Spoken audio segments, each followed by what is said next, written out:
ലോക കേരള സഭ ഉദ്ഘാടനം ചെയ്ത് സംസാരിക്കുകയാണ് മുഖ്യമന്ത്രി. തത്സമയം കൂടുതൽ കരുത്തുള്ള അവരുടെ ഘടകം ഇവിടെയാണുള്ളതെന്നാണ് കണക്കാക്കുന്നത്. അത്രയധികം സ്വാധീനമുള്ള വർഗീയ ശക്തികൾ ഇവിടെയുണ്ട്. പക്ഷേ തല പൊക്കാനാവില്ല. അതാണ് ഇവിടെ ഉണ്ടായ പ്രത്യേകത. തല പൊക്കിയോ കർക്കശമായ നടപടിയായിരിക്കും. ആരെയും ചാരി നിൽക്കില്ല, ആരെയും പ്രത്യേകമായി സംരക്ഷിക്കില്ല. വർഗീയ പ്രശ്നമാണോ, കർക്കശ നടപടി ഉണ്ടാവും. അതല്ലേ നമ്മുടെ സമൂഹത്തിൻ്റെ പ്രത്യേകതയുണ്ട്. അതോടൊപ്പം ഇതുകൂടി ചേർന്നപ്പോൾ നല്ല രീതിയിൽ നമ്മുടെ നാട്, നമ്മുടെ രാജ്യത്തിന് തന്നെ അകത്ത് തന്നെ ഒരു ഒറ്റപ്പെട്ട തുരുത്തായി.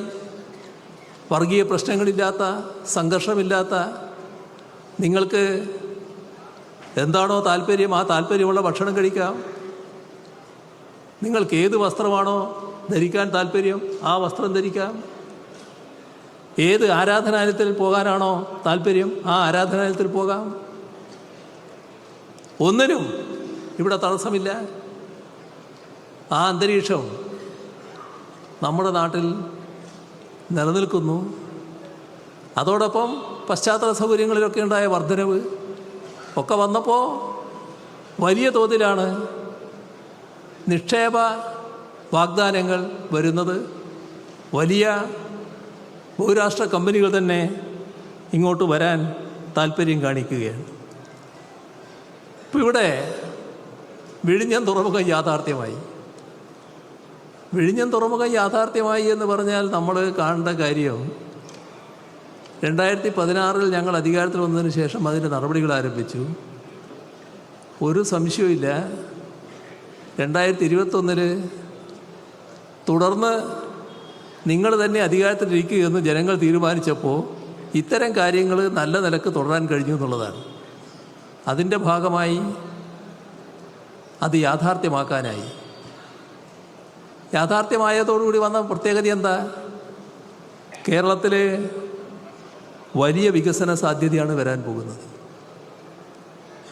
ഇതിൻ്റെ ഭാഗമായി വരുന്ന മാറ്റം ചെറുതായിരിക്കില്ല.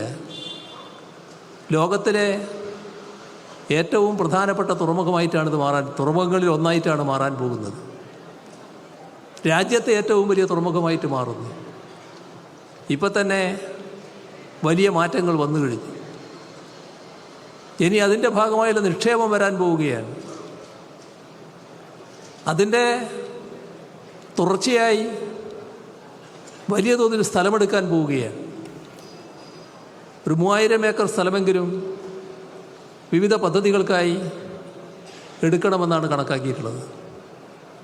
ഇതിൻ്റെ ഭാഗമായുള്ള റിംഗ് റോഡ് വരുമ്പോൾ അതിൻ്റെ വശങ്ങളിലാണ് സ്വാഭാവികമായും വലിയ തോതിൽ നിക്ഷേപ സാധ്യത വരുന്നത്. അപ്പോൾ കേരളത്തിൻ്റെ ഭാവി വികസനത്തിന് വലിയ തോതിലാണ് ഇത് വഴിയൊരുക്കുന്നത്. കേരളത്തിൻ്റെ മറ്റു കാര്യങ്ങൾ നിങ്ങൾക്കേവർക്കും അറിയാവുന്നതാണ്. ഇത്തരത്തിലുള്ള വികസനം മാത്രമല്ല നമ്മൾ ഉദ്ദേശിക്കുന്നത്. ക്ഷേമ പ്രവർത്തനങ്ങൾ അതിൻ്റെ ഭാഗമായിട്ടാണ് കഴിഞ്ഞ ഘട്ടത്തിൽ തന്നെ വീട് നിർമ്മിക്കാനുള്ള പദ്ധതി നമ്മൾ ആരംഭിച്ചത്.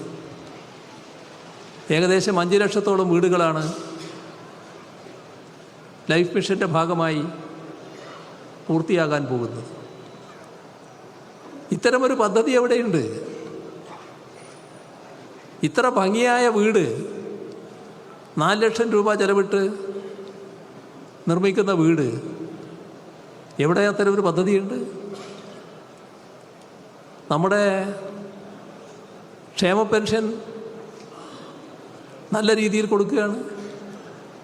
ഇപ്പോൾ 2000 രൂപ ആയത് നിശ്ചയിച്ചിരിക്കുന്നു, മുടക്കമില്ലാതെ കൊടുക്കുകയാണ്. വീട്ടിലിരിക്കുന്ന വീട്ടമ്മമാർ, 35 വയസ്സ് കഴിഞ്ഞവർ, അവർക്ക് സാധാരണഗതിയിൽ അവരെ സഹായിക്കുന്നതിന് വേണ്ടിയുള്ള ഒരു പ്രത്യേക പദ്ധതി 1000 രൂപ മാസം തോറും കിട്ടുന്നൊരു പദ്ധതി അത് ആവിഷ്കരിച്ചിരിക്കുന്നു.